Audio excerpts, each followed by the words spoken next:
bismillaahi raxmaan raxiim daawadayaal kusoo dhawaada waraysi gaar ah oo aan la yeelanayo orodyahan cabdisalaan cali oo ka mid ah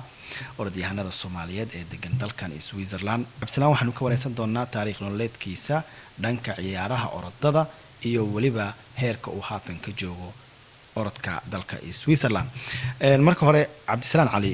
soo dhawow kusoo dhawow waraysiga. mahadsanid cabdiqani. waa tahay bal wax yaroo kooban waxaad nala wadaagtaa taariikh nololeedkaaga. magacaygu waa cabdisalaan, waxaan ahay orodyahan Soomaaliyeed. waxaan ordaa kooxda LC Uster la dhaho. waa tahay kooxda LC Uster halkee ka dhisan tahay? kooxda LC Uster waxay ka dhisan tahay xaafad ka mid ah kantoonkan Zurich. marka waxayna ka mid tahay kooxaha ugu waaweyn ee gobolkan aan deganahay. waayahay cabdisalaan taariikhdaada oo kooban halka aad ciyaaraha orodada ka soo bilowday iyo xilliga aad bilowday iyo xilliga aad Switzerland timid. horta marka hore haddii aan ku bilaabo Switzerland waxaan soo galay dhamaadkii 2016 hada meelahaas bishii 11aad. waqtigaas orodka ma bilaabin, waxaan bilaabay inaan kubadda ciyaaro ilaa aduu 2018 kadib 2018 bishii afraad ayaan bilaabay orodka. waqtigaas oo aduu waxa igu dhalisay orod la qabanayay oo Zurich lagu qabto oo yani xataa dad Kenyan ama dadka orodada caalamka ay ka soo qayb galaan, orodyahanada caalamka ka soo qayb galaan. orodkaas ayaan moogtahay anigu natiijab ahaan uga qayb galay. kadib orodkayga igu horeeyaha anigoo yani u sameeyay markaas hobby ahaan u sameeyay orodkaasi. kadib orodkaas oo kaalinta koowaad daayirta galay, orodkayga igu horeeyay marka saas ayaan ku bilaabay. waa tahay xilliga aad yareed ama aadan imaan dalkan Switzerland ma ordi jirtay?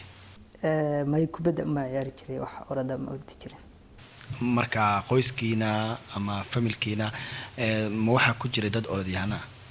may qof orodyahan familkayga ma jiro, qofka kaliya sport sameeya aniga weeyaan familkayga. waa gartay maxaa kugu dhaliyay inaad oroddo? والله orodka waxa igu dhaliyay adigu ma waqtigaas 2018 bisha afraad ayaa orodkan lagu qabanayay Zurich. ayaa waxa jiray meesha aan deganaa dad la qorayay, markaas anigu kuma jirin dadka la qoray orodkaas inay ka qayb galaan loogu talagalay maadaama aan yaraa oo dadku islaahay ninkan ma ordi karo maadaama uu yar yahay, dad waaweyn aan la qoray. marka qof Soomaali kuma jirin dadka meesha la qoray, dad aad wadamada kale ka kala yimid ahaayeen. markaas aan dhahaynay aniguna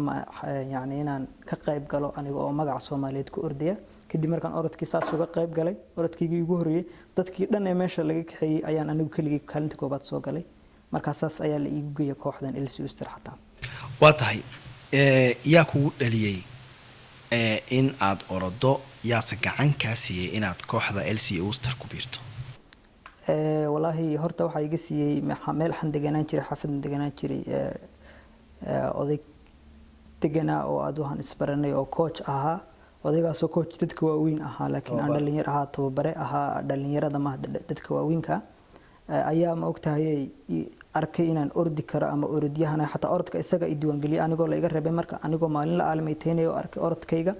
ayuu ma dhahay ma ogtahay aad orodyahanad noqon kartaa, orodkiisa ay qoray orodkiina markaan soo badiyay kadib ayuu dhahay koox fiican aan aqaana. macalinkaygana saaxiib yihiin hadda macalinkan hadda tababarahan hadda aniga kooxda LC Uster tababara ayay saaxiib ahaayeen, isaga ii geeyay.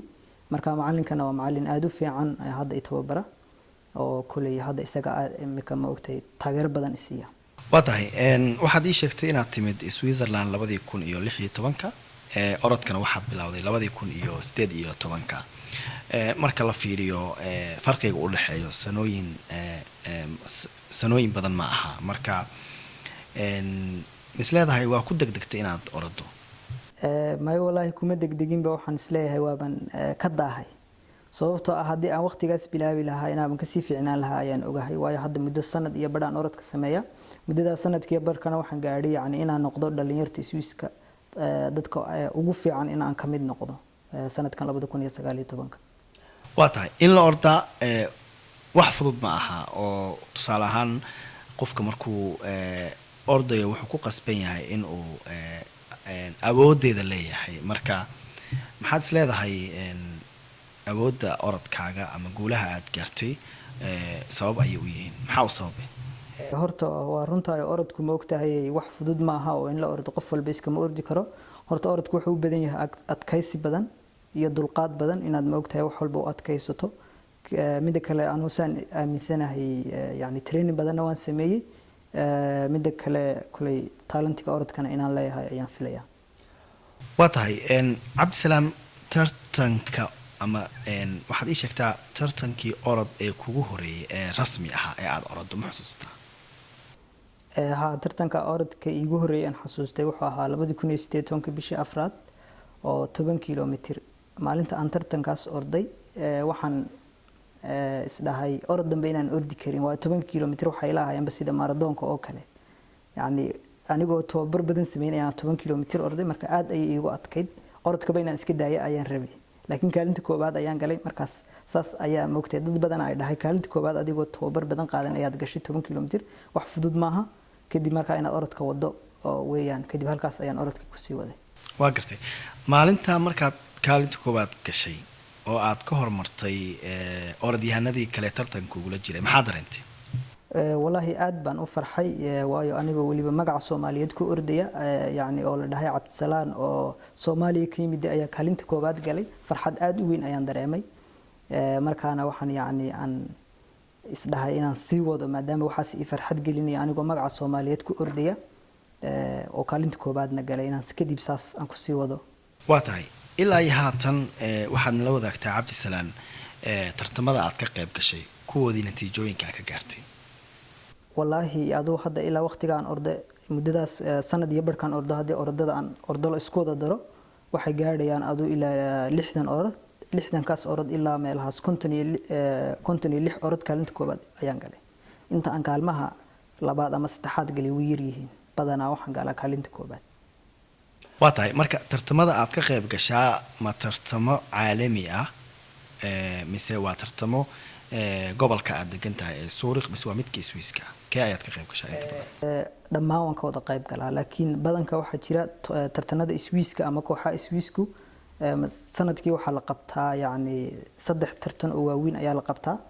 3 tartan oo waaweyn waxaan ka qayb galay sanadkan 3daba waan ka qayb galay sanadkan 2019 3daba laba kaalinta koobaad baan soo galay 3000 mitir iyo 5000 mitir kaalinta koobaad ayaan soo galay 10 kilomitir ee orodka wadada isaga waxaan galay kaalinta labaad waayahay dadka Switzerland ku nool ama dadka aynu halkan ugu nimid ee wadankan ku nool markay arkaan shakhsi ka yimid qaaradda Afrika gaar ahaan Soomaaliya oo aynu ognahay in muddo ka badan 28 sano ay dhibaato ka jirto shakhsi wadankan kaliya marka la isku daro joogay 3 sano natiijooyinkan intaan la eegna gaaray feedback ama falcelinta ay ku muujiyaan dadka Swiiska xiiseeya ciyaaraha orodka intee ay u gaarsiisan yahay horta wallahi aad ayay hadda ma ogtahay sanad ka hor dad badan ima taageeri jirin waayo ma ogeyn halka aan orod ka taaganahay laakiin hadda wallahi waxaan leeyahay dad badan oo taageera oo yani ma ogtahay sida macallinkayga oo kale waa tahay sanadkan haatan sii dhamaanaya 2019 adiga iyo dhowr kale oo ciyaaryahan ah waxa leedin siiyay abaalmarin inaad tihiin shakhsiyaadka sanadka dhanka orodka gobolkan Suuriq hadii aan khaldaneen ama tartan koob ah oo aad ka qayb gasheen bal nala wadaag maxay ahaayeen abaalmarintaasi abaalmarintaas waxa la siiyaa daayirta Suuriq sanad walba waxa la bixiyaa sanad walba dhamaadka bisha 11aad markaas waxaan kaalinta koobaad ayaan orodkaas galay yani ama waxaan ahaa qofkii ugu fiicnaa ee la doortay marka orodkaasi waxa weeyaan yani waxaan ku guuleystay orodyahanka Suuriq ugu fiican maadaama aan orodo Suuriq oo yani gobolkan Suuriq kaliya lagu qabto aan ka qayb galay oo 13 orod 13 ka orod 8 orod ka qayb galay 8 orod on kaalinta koobaad aan 8 diiba galay markaas waxaan ahaa qofkii yani ugu dhibcaha fiicnaa ama yani saas ayaan markaas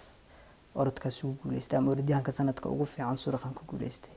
waxa kaloo ii si sahlay inaan yani sanadkan aan ahay aniga oo Suuriq ka socday inaan gobolada orodka gobolada aan laba mar soo qaado marna kaalinta labaad aan soo galo taasina aad bay igu sii sahashay inaan yani qofka ugu fiican la igu doorto waa tahay waa natiijo aad u wanaagsan waxa iga warantaa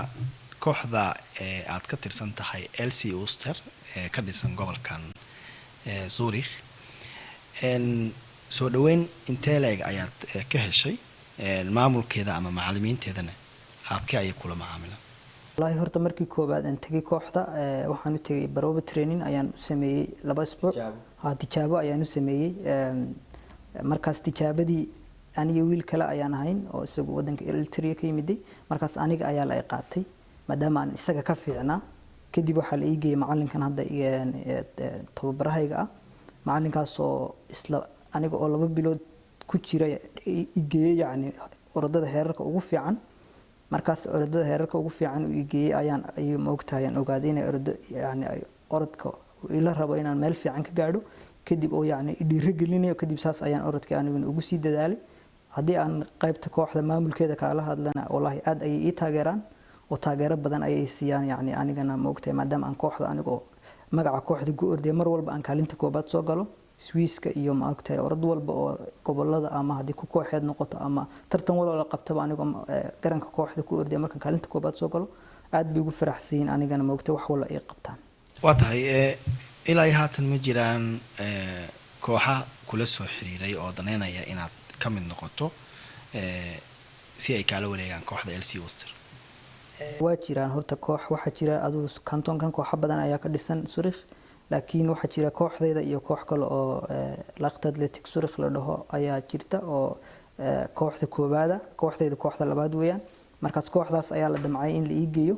laakiin aniga ayaa iska diiday maadaama aan kooxdan ku haysto dad fiican yani oo taageeriya macallin fiican iyo ma ogtahay dad badan oo maamul oo fiican mar walba i garab istaaga oo yani taageeriya jecel inaan horumar gaadho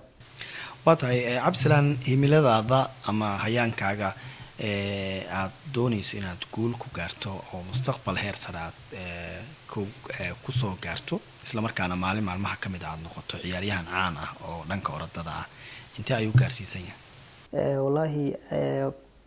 aad ayaan moogtahay orodka ugu hameeyaa inaan meel weyn ka gaadho waxaan ku daydaa yani sida Cabdi Bilo oo kale orodyahankii Soomaaliyeed ama iyo Muun Faarax oo isaguna orodyahan Soomaaliyeed oo wadanka Ingiriiska orda marka yani waxaan rabaa in halkaas oo hadda Muun Faarax ka gaadhay oo 4 mar Olympiya ku guuleystay inaan aniguna sidiisa oo kale ama wadadu maray oo kale inaan maro ayaan rajeynayaa waayahay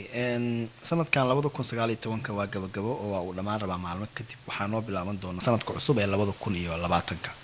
muxuu yahay qorshahaaga qorshahaygu 2020 wuxuu yahay inaan moogtahay orodka halkaas ka sii wado oo yani aan moogtahay saacadeyda aan ku sameeyo moogtahay aan sii fiicnayo saacad moogtahay iyo moogtahay tartano waaweyn oo Swiiska dhexdeeda